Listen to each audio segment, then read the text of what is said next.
नमस्कार विद्यार्थी मित्रों, आर्थिक विकास के निर्देशांक की जो बात चल रही है उसके अंतर्गत तीसरा निर्देशांक हमने चालू किया है, जिसका नाम है जीवन की भौतिक गुणवत्ता। जीवन की भौतिक गुणवत्ता 5 अंकों का भी सवाल है, 3 अंकों का भी सवाल है, 2 अंकों का भी सवाल है। और अभी वर्तमान में मैं पेपर चेकिंग में जा रहा हूँ, तो मुझे जहाँ तक ध्यान है इस बार 2020 की जो मार्च की परीक्षा हुई उसके अंतर्गत भी ये सवाल पूछा गया है। तो आगे का जो मेरा टॉपिक इसी संदर्भ में है कि जीवन की भौतिक गुणवत्ता, अगर मानो कि किसी व्यक्ति को जीवन की भौतिक गुणवत्ता के अंतर्गत रिसर्च करना है तो उसमें कौन कौन सी बातों का समावेश होता है। जीवन की भौतिक गुणवत्ता में कौन कौन सी बातों का समावेश होता है, ये मानो कि 3 अंकों का सवाल है। जीवन की भौतिक गुणवत्ता में कौन कौन सी बातों का समावेश होता है। तो जब भी ये सवाल का जवाब आप लिखते हो तो पहले आप लोगों को मालूम है कि पहले आपको लिखनी है परिभाषा। पेन ले लीजिएगा, कागज़ ले लीजिएगा। ये जो मुद्दा मैं आपको लोगों को बता रहा हूँ बहुत ही इम्पोर्टेंट मुद्दा है। तो उसके अंतर्गत और आपको बता दूँ, लास्ट में जब ये लेसन पूरा होने को आएगा तब हो सकता है कि ये सवाल के अंतर्गत में जो आप लोगों को लिखने दूँ वो लिखने के लिए भी ये सवाल का जवाब आपको मैं दे सकता हूँ। परिभाषा आप लोग लिखोगे पहले कि भौतिक गुणवत्ता अर्थात क्या, तो वापस वही कि लोगों की आवश्यकताओं के साथ साथ लोगों की सुख सुविधा में होने वाला सुधार अर्थात जीवन की भौतिक गुणवत्ता। आवश्यकताओं के साथ सुख सुविधा में होने वाला सुधार अर्थात जीवन की भौतिक गुणवत्ता।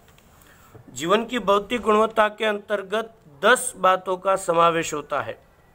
जीवन की भौतिक गुणवत्ता के अंतर्गत 10 बातों का समावेश होता है।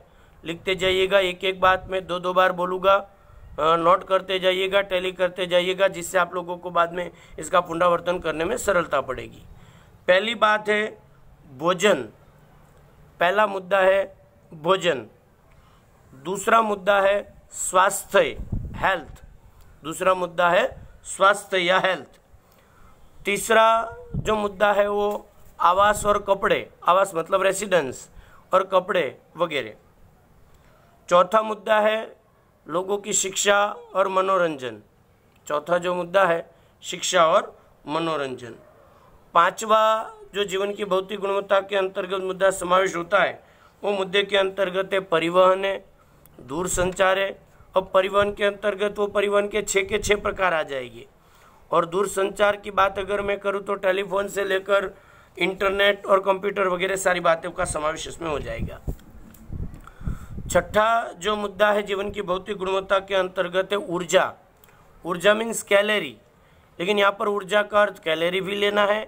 और बिजली का यदि आप उपयोग करते तो बिजली को भी जीवन की भौतिक गुणवत्ता के अंतर्गत गिना जाता है, क्योंकि ज़्यादातर हमारे जो मनोरंजन के साधन हैं एसी से लेकर फ्रिज और टीवी मोबाइल वगैरह ज़्यादातर ऊर्जा के द्वारा ही संचालित है।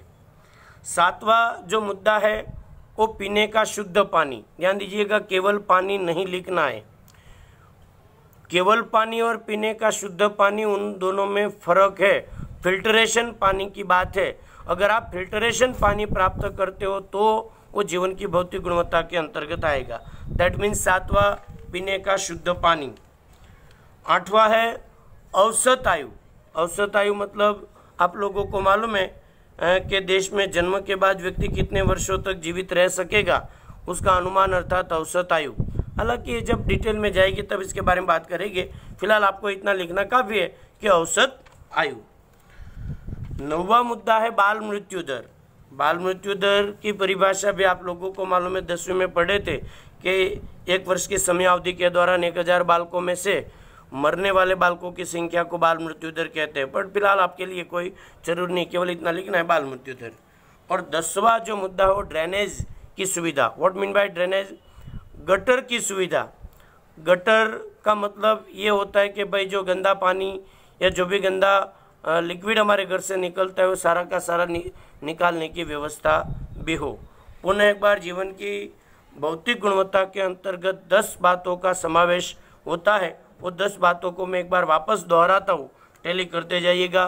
भोजन, दूसरा स्वास्थ्य, तीसरा आवास और कपड़े, चौथा शिक्षा और मनोरंजन, पांचवा परिवहन और दूरसंचार, छठा ऊर्जा, सातवां पीने का शुद्ध पानी, आठवां औसत आयु, नौवां बाल मृत्यु दर और 10वां ड्रेनेज या गटर की सुविधा। परिभाषा के साथ इन 10 मुद्दों को केवल आप लोगों को 3 अंकों में लिखना रहेगा और ये कई बार पूछा गया सवाल है और इम्पोर्टेंट सवालों के अंतर्गत से होने के कारण आप लोगों को इसके बारे, हालांकि जीवन की भौतिक गुणवत्ता का जो और मूल्य है, उसकी विशेषता, उसकी मर्यादा है, उसको लेकर बात करेंगे आगे के वीडियो में। आज के लिए इतना काफ़ी है। धन्यवाद।